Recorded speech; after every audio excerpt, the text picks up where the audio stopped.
చరణ్ యాదవ్ గారు, ఇంకొక లెక్క ప్రకారం ప్రస్తుతం అన్మ్యాపింగ్ ఓట్స్ తెలంగాణలో 99 lakhs పైనే ఉన్నాయి. అంటే సుమారుగా 1,99,64,000 సుమారుగా 1,00,00,000 అనుకోండి. అంటే 1,00,00,000 ఓట్లు అన్మ్యాప్ చేయాలి. సరే, ఈ రోజు నుంచి ప్రక్రియ ప్రారంభం అవుతుంది. ఎందుకు దీని మీద ఇన్ని అనుమానాలు? అలా ఇప్పుడు ఎలక్షన్ కమిషన్ ఏం చెప్తోంది? సవరణే తప్ప తొలగింపు కాదు, అసలు మేము సమాచారం లేకుండా ఒక్క ఓటు కూడా తీసేయం అని చెప్తూ ఉంటే, మీరు నిన్న వర్కింగ్ ప్రెసిడెంట్ జగ్గారెడ్డి చాలా తీవ్రమైన కామెంట్స్ చేశారు, మహేష్ గౌడ్ చేశారు, ముఖ్యమంత్రి కామెంట్స్ చేయకపోయినా క్లాస్ పీకారు. ఏంటి ప్రధానంగా మీ అనుమానం ఏంటి? వాళ్ళు తెలంగాణలో ఏం జరుగుతుందని ఎస్ఐఆర్ విషయంలో? సార్, బీహార్ సంబంధించి 65 లక్షల ఓట్లు తొలగించారు. దాని మీద ప్రశాంత్ భూషణ్ నేతృత్వంలో ఏడీఆర్ సంస్థ సుప్రీంకోర్టులో ఆశ్రయించింది. అవును, ఇప్పటివరకు ఆ కేసు తెలియని పరిస్థితిలో మనం చూసినాం. 2 పెద్ద బిల్స్, 2 రాష్ట్రాలకు సంబంధించి బిల్స్ కూడా పెండింగ్ లో ఉన్నాయి. Association for democratic reform ADR versus ECI ఆధ్వర్యంలో నడుస్తా ఉంది. ఇప్పటివరకు ఆ కేసు కూడా తెలియని పరిస్థితిలో మనం చూసినాం. అదే కాకుండా బీహార్ అయిపోయింది. అదే కాకుండా పశ్చిమ బెంగాల్ సంబంధించి 25 లక్షల మంది సుప్రీంకోర్టులో ఆశ్రయించారు. ఆ సుప్రీంకోర్టు ఆశ్రయిస్తే ఇప్పుడు సుప్రీంకోర్టులో ఆ కేసు తేలేదు, కానీ ఎలక్షన్లు అయిపోయినాయి. అక్కడ భారతీయ జనతా పార్టీ అధికారులకు వచ్చే పరిస్థితి కూడా మనం చూసినాం. కాబట్టి ప్రధానంగా భారతీయ జనతా పార్టీ ఏంటంటే ఈ నోటీసులు ఇవ్వకుండా, ఎలక్షన్ కమిషన్ నోటీసులు ఇవ్వకుండా ఓటు తొలగించే ప్రక్రియ చేపడతా ఉంది.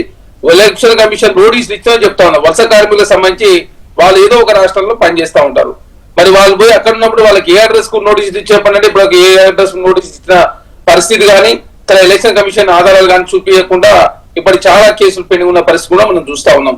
అట్లాంటి పరిస్థితి ఉండొద్దని చెప్పి కాంగ్రెస్ పార్టీ కోరుకుంటా ఉంది. అదే కాకుండా కాల్ సెంటర్ల ద్వారా నకిలీ ఓట్లు ఉంటే తీసేస్తే అప్పుడే, కానీ ఒకే దగ్గర ఆ సెంటర్లు ఏర్పాటు చేసి ఏకంగా కర్ణాటకలో కాంగ్రెస్ ప్రభుత్వం ఉంది కాబట్టి అక్కడ గుర్తించి 5,994 ఓట్లు నుంచి 6,018 ఓట్లు తొలగిస్తే ఆ కాల్ సెంటర్ నిర్వాహకులను అరెస్ట్ చేసి జైలు పెట్టే పరిస్థితి కూడా మనం చూస్తా ఉన్నాం. కాబట్టి ఇట్లాంటి పని అంతా కూడా రాష్ట్ర వ్యాప్తంగా కావచ్చు, తర్వాత గతంలో మిగతా రాష్ట్రాల్లో కూడా జరిగింది. కాబట్టి అట్లాంటిది ఇక్కడ జరగొద్దని చెప్పి కాంగ్రెస్ పార్టీ కోరుకుంటారు. అదే కాకుండా తెలుగు రాష్ట్రాల సభ 2002లో సమైక్య రాష్ట్రంలో ఎస్ఐఆర్ జరిగింది. మరి ఆనాడే అంత పెద్ద ఎత్తున చర్చ జరగలేదు. ఈ రోజు పెద్ద ఎత్తున ఎందుకు చర్చ జరుగుతా ఉందంటే, అనవసరంగా ఓట్లు తొలగించే ప్రయత్నం జరుగుతా ఉంది. దానిలో భాగంగా ఆధారాలు చూపకుండా ఓట్లు అంటే ఈ తొలగించే ఓట్లన్నీ 60 లక్షలు, 70 లక్షలు, 90 లక్షలు, వాట్ ఎవర్, 95 లక్షలు సుమారుగా తమిళనాడులో.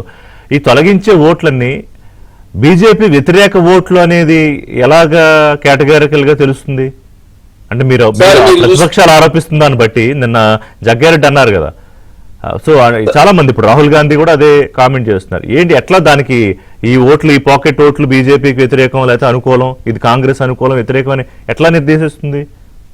ఇప్పుడు ప్రధానంగా మీరు చూస్తా ఉన్నారు, పశ్చిమ బెంగాల్ సంబంధించి బంగ్లాదేశ్ ఉన్నారు, సొరబాటుదారులు అని చెప్పి ఎంతమంది బంగ్లాదేశ్ చెప్పండి, పర్వాలేదు చెప్పలేదు. అదే కాకుండా బంగ్లాదేశ్ లో అంటే ముస్లిం ప్రాబల్యం ఉన్నటువంటి నియోజకవర్గాలు వాళ్ళకి ఆటోమేటిక్ తెలుసు. అక్కడ గెలిచినటువంటి కాంగ్రెస్ పార్టీ కావచ్చు, సిపిఎం పార్టీ గెలిచిన వాళ్ళంతా కూడా ముస్లింసే గెలిచారు.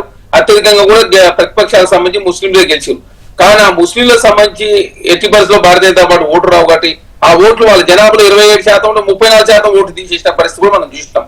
అదే కాకుండా ఇక్కడ తెలంగాణ రాష్ట్రానికి సంబంధించిన కావచ్చు, తర్వాత గతంలో బీహార్ సంబంధించి ఆర్జేడీ కావచ్చు, కాంగ్రెస్ బలంగా ఏ ప్రాంతంలో అవుతుందో ఆ ప్రాంతంలో ఓట్లు అత్యధికంగా తీసేసి భారతీయ జనతా పార్టీ ఉన్నటువంటి కావచ్చు, ఆ భావజాలం ఉన్నటువంటి ప్రాంతాల్లో అతి తక్కువగా ఓటు తీసేసిన పరిస్థితిని కేంద్ర ఎలక్షన్ కమిషన్ దృష్టి తీసుకోకపోతే ఎలాంటి చర్యలు తీసుకునే పరిస్థితి కూడా మనం చూస్తాం.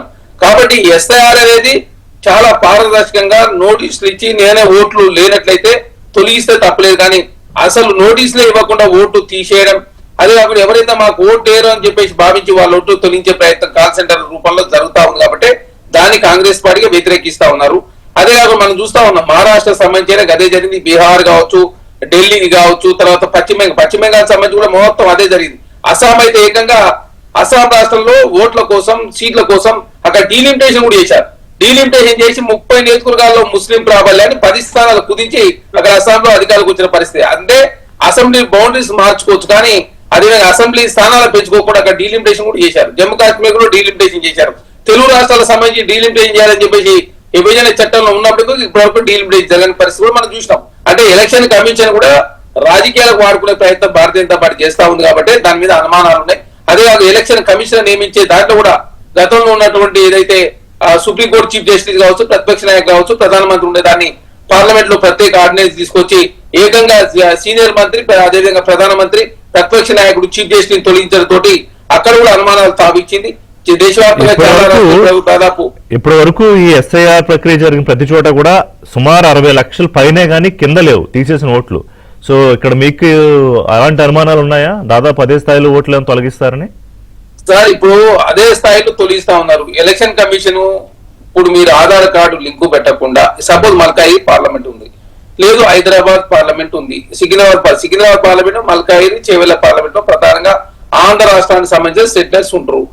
ఇది ఆధార్ కార్డు లింక్ జరగకపోతే అక్కడ ఓటు ఉంది, ఇక్కడ ఓటు. దీని ఏంటో చెప్పండి అంటే దీనికి సంబంధించింది ఏదో మేము స్కాన్ చేస్తున్నాం అంటే ఇక్కడ ఇంటి పేరు లేకుండా ఒట్టి ఎస్ తోటి మాది ఇంటి పేరు సింగం, సింగం అనే పేరు ఇక్కడ ఉండే ఎస్ అని అక్కడ ఉంటే అక్కడిది ఇక్కడ టాలీ కాదు కదా. పేరు టాలీ అయిన మాత్రానే ఆ సర్నేమ్ టాలీ కాకపోతే తీసేసే పరిస్థితి ఉంటుంది. కాబట్టి అట్లాంటి ఎట్లా అంటే ఆధార్ కార్డు లింకే దీనికి పరిష్కారం. సో ఏంటి ఈ రోజు నుంచి అందరూ ఫుల్ అవగాహన సదస్సులు, ఫీల్డ్ విజిట్లు, ఒక యుద్ధం లాగా ఎలక్షన్ లాగా తీసుకుంటారా కాంగ్రెస్ పార్టీ?